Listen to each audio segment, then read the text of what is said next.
Mantan Menko Polhukam Mahfud MD menilai hukuman Zaraf Rikar yang hanya belasan tahun terlalu ringan untuk nilai korupsi yang mencapai 1 triliun rupiah.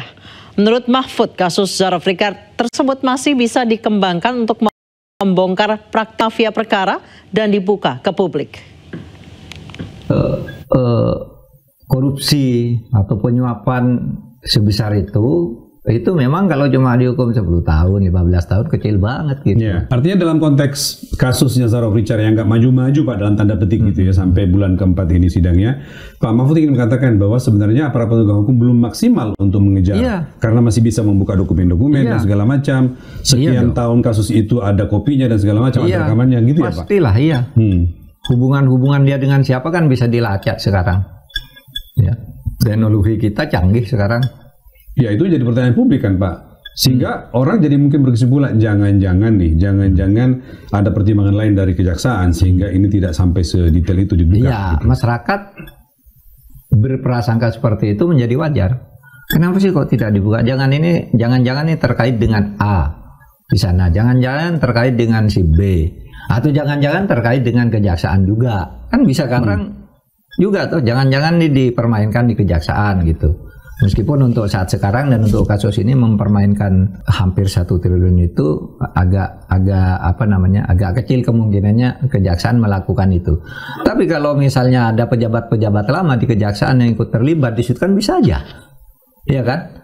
Sangat mungkin itu ya. Iya, sekarang persoalannya bukan memperebutkan uang itu, tapi melindungi nama kejaksaan misalnya. Wah, ini ternyata dulu yang terlibat ini. Artinya kalau jaksa meminta ini dibuka, bisa menghantam muka sendiri gitu ya? Iya, itu bisa gitu. Tapi menurut saya sih sekarang, kalau mau menegakkan hukum, sekarang dibuka aja, siapa aja dibuka gitu. Agar orang takut juga. Ibu Gregorius Ronald Tanur Meriska Wijaya divonis 3 tahun penjara oleh Majelis Hakim Pengadilan Tipikor Jakarta. Vonis hakim ini lebih ringan dari tuntutan jaksa.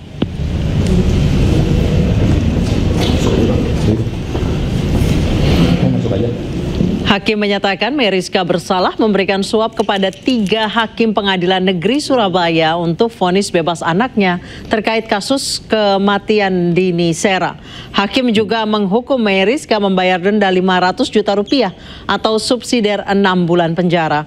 Vonis ini lebih ringan dari tuntutan jaksa yakni 4 tahun penjara dan dituntut membayar denda 750 juta rupiah subsidiar 6 bulan kurungan. Terkait vonis 3 tahun ini, Ibu Ronald Tanur mengaku menerima.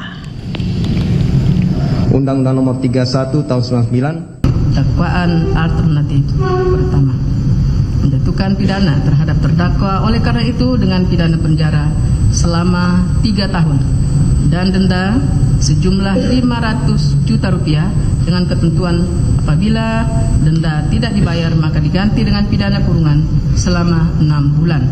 Menetapkan masa selama terdakwa dalam tahanan dikurangkan seluruhnya dari pidana yang dijatuhkan, memerintahkan agar terdakwa tetap berada dalam tahanan, menetapkan barang bukti berupa 1. Barang bukti dokumen dengan nomor urut 11 sampai dengan nomor urut 24 dipergunakan dalam perkara lain atas nama terdakwa Lisa Rahmat.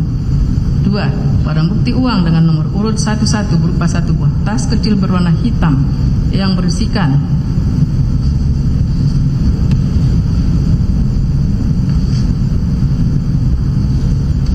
A dan B sampai dengan nomor urut 1411 berupa 1 keping kartu akses kunci apartemen Tamrin Residence berwarna hijau dan biru dipergunakan dalam perkara lain atas nama terdakwa Lisa Rahmat. 3. Barang bukti elektronik dengan nomor urut 1 sampai dengan nomor urut 25 dipergunakan dalam perkara lain atas nama terdakwa Lisa Rahmat. Membebankan kepada terdakwa membayar perkara sejumlah Rp7.500.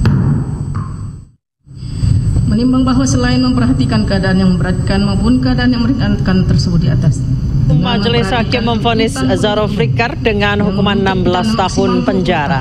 Zaraf terbukti bersalah menerima suap dan gratifikasi terkait penanganan perkara. Hukuman itu lebih rendah dibandingkan tuntutan jaksa yakni 20 tahun penjara.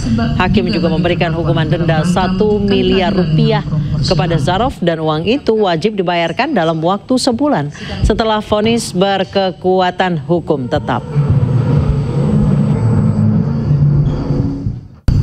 mengadili. 1. Menyatakan terdakwa Dr. Zarov Richard SH SOS-MHUM telah terbukti secara sah dan meyakinkan bersalah melakukan tindak pidana, melakukan permufakatan jahat untuk melakukan tindak pidana korupsi, yaitu memberi atau menjanjikan sesuatu kepada hakim dengan maksud untuk mempengaruhi putusan perkara yang diserahkan kepadanya untuk diadili sebagaimana dalam dakwaan pertama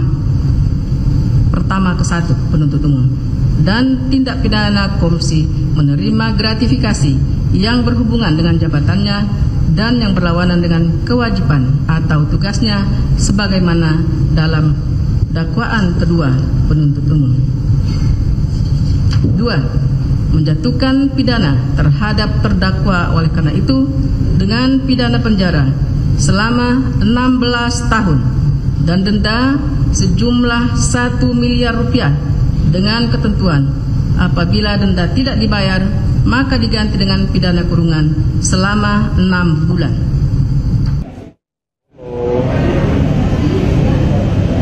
Sementara itu pengacara Ronald Tanur, Lisa Rahmat divonis hukuman 11 tahun penjara. Hakim juga menghukum Lisa dengan denda 750 juta rupiah dengan subsidiar 6 bulan kurungan.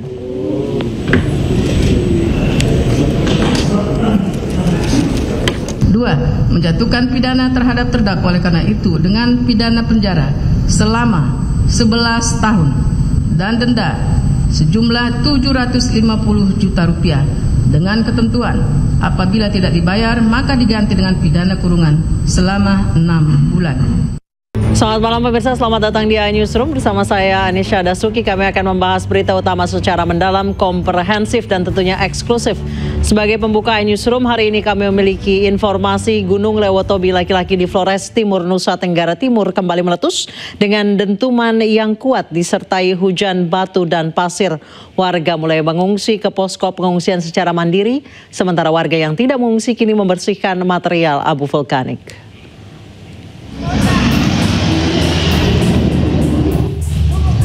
Begini kondisi terkini di Desa Boru, Kecamatan Wulangitang, Kabupaten Flores Timur, NTT.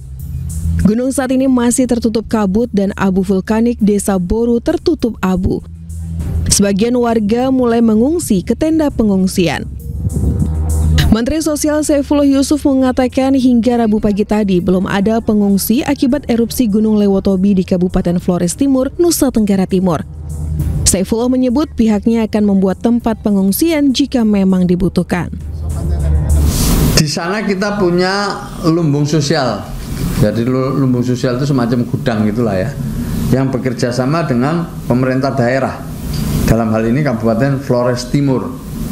Kita punya di Desa Watuwara, Kecamatan Titihena, Desa Duli Jaya, Kecamatan Titihena, dan Sirinuhu Barat, Kecamatan Titihena, kemudian juga ada Kecamatan Adonara Barat, dan Desa Bugalima, Kecamatan Adonara Barat. Jadi itu adalah lumbung-lumbung sosial kita yang ada di sana yang siap untuk memberikan sewaktu-waktu terjadi bencana. Sementara itu warga Desa Boru, Kecamatan Wulangitang yang tidak mengungsi kini mulai membersihkan material abu vulkanik di atap rumah mereka. Erupsi Gunung Lewotobi semakin dahsyat lagi. Debunya lebih daripada yang kali lalu. Lebih tebal ya? Ya, lebih tebal daripada. Kira-kira berapa senti, Pak? 10 senti. Bapak bersihkan ini supaya aktivitas arus lalu lintas bisa berjalan atau ya, di samping lalu lintas bisa berjalan, kami di sini juga tidak mandi debu. Warga pun membersihkan debu vulkanik sepanjang Jalan Boru Hokeng agar tidak mengganggu kesehatan warga. Data Badan Geologi Pos Pengamatan Lewotobi laki-laki merekam gunung kembali mengalami 11 kali letusan dengan tinggi kurang dari 2 km. Badan Geologi pun meminta warga untuk tidak beraktivitas dalam radius 8 km dari pusat erupsi. Dari Flores Timur, Joni Nura, iNews melaporkan.